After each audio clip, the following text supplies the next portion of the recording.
Well, you know, I fired him. Okay, so I went to He doesn't miss a beat. NOB, and I saw that they had an exchange in there, it's a naval exchange. Yeah. And I saw people that had tables, that they had people set up their little, whatever they were selling, their wares on the table. So first of all, you buy the ginseng, and then somehow you meander into the NOB. Right. And you see people selling it there, Right. and now you're going to sell your ginseng there? But the whole idea was don't sell the whole box of ginseng, sell them by the bottle. I see. Because each So bottle... you're selling like ginseng shots? Little shots there. Okay. For $1 a valve. Okay. So it cost $3 for a box of 30, so I made $27 off of one box. Okay. So the base gets 25%, and I get 25%. So you're making about $21 off of that one box. off one box. So I take that and I invest the other 50% back into some more ginseng. And that's how herbal pharmacy got started. Yeah, that's one of the main ways it got started. That's right. Because from one thing led to ginseng royal jelly, from ginseng to ginseng royal jelly, from ginseng royal jelly to ginseng bee pollen, royal jelly and ginseng. So, and as I learned this here, picked up this, the people would ask us, so what does ginseng do? So at that particular point, I got a book and I started reading what ginseng does. So ask me what ginseng does. Al, what does ginseng do? Well, ginseng enhances your learning and memory, normalizes your blood pressure and your blood sugar, increases your physical strength and stamina, help lowers your cholesterol, reduces stress, while strengthening the nerves and the nerve functioning. So I had a line to go with the product. Right. And I knew for a fact that the first time I made my $100 at the end of the week, I had $100 more than what I had. So I went down and I brought the ginseng royal jelly. So I stole the ginseng royal jelly, and by the time the month was over, I made enough money to put someone there in my place to work it while I went to Langley Air Force Base, and I duplicated myself.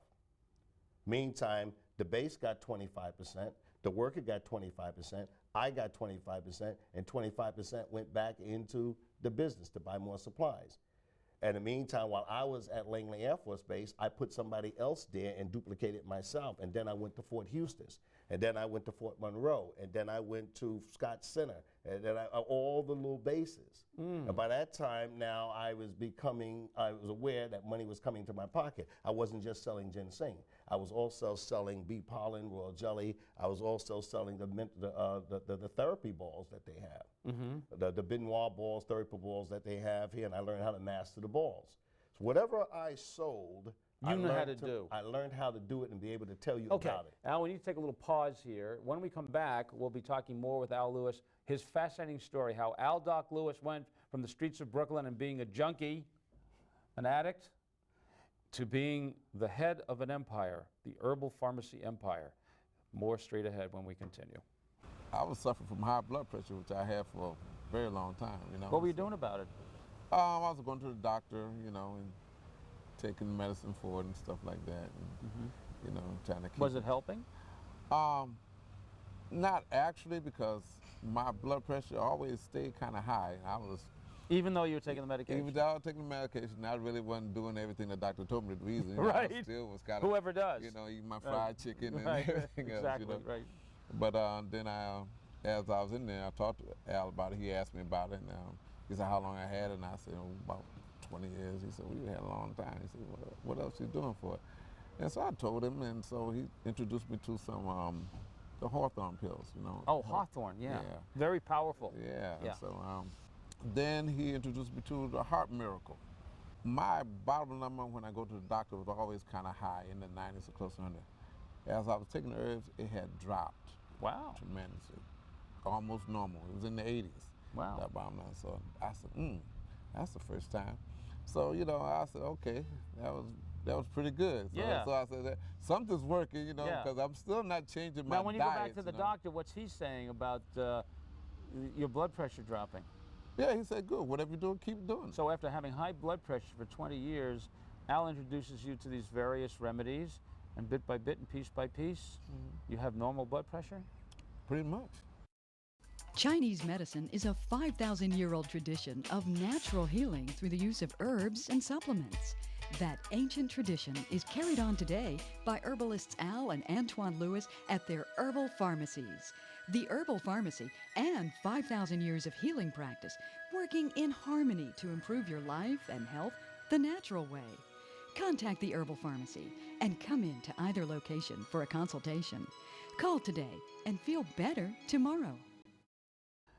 I think that we've gotten to the point where we understand that what you did is you basically took what was a negative experience for you, meaning being a drug addict, and somehow took something positive from it.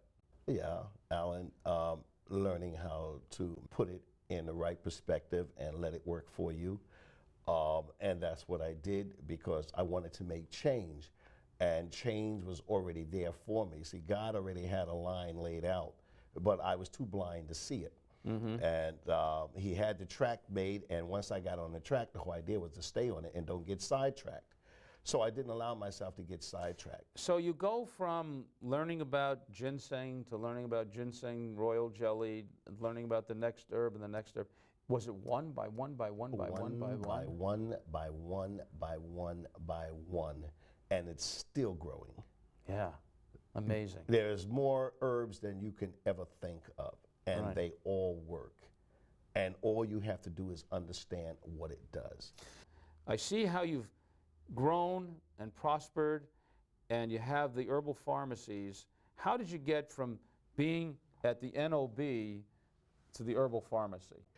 I was trying to get an inline store with the Navy, and what they did was they liked what I'm doing, and I realized that when the Navy has people in the exchange, they're actually doing their marketing for them. They know what to bring in, Yeah, they see what's yeah, selling, and they know yeah. what to bring in. Right. So they sent me all the way to Staten Island to find out if I can get the locations. So I went to Staten Island, back into Brooklyn So you were now. you're looking for the licenses to Precisely sell to in do what I had in to the do. exchanges, yeah. And it was actually granted, but the whole idea was they decided to put it up for bid because I was the only one selling herbs and on the basis. Yeah, and you on didn't a want military that. basis. Yeah, plus they're going to be your partner.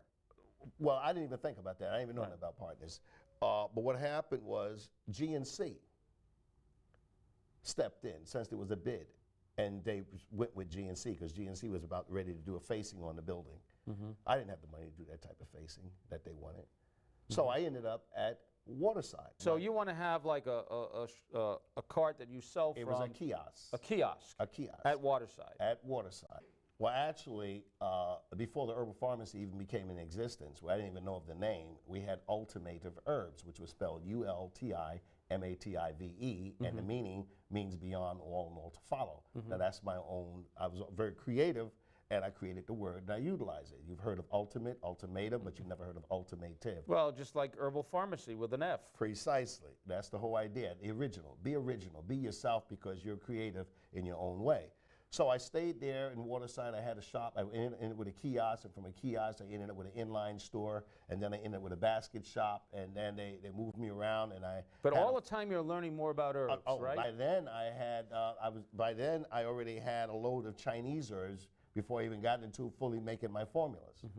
All righty, because every time I would go and I would go to Chinatown. I would go back and forth to New York shopping now, staying away from the drugs, not messing with it. Now And you're going to Chinatown. Now I'm going to Chinatown and I'm buying herbs. Charles would go back and forth to bring the sawushi. And when he was doing the sawushi, I was looking at reading the boxes. And as I was reading the boxes, I might buy 2 or 3 or 4 of them, and I would buy Because the wholesale. boxes will tell you what the No. herb will do. No, the boxes didn't tell you that. Even the Chinese people, some of the Chinese people didn't know what they did. So we were walking through Chinatown. I picked up a little book, and this was a little Chinese herbal encyclopedia, which broke the English down, give you the breakdown from Chinese to English.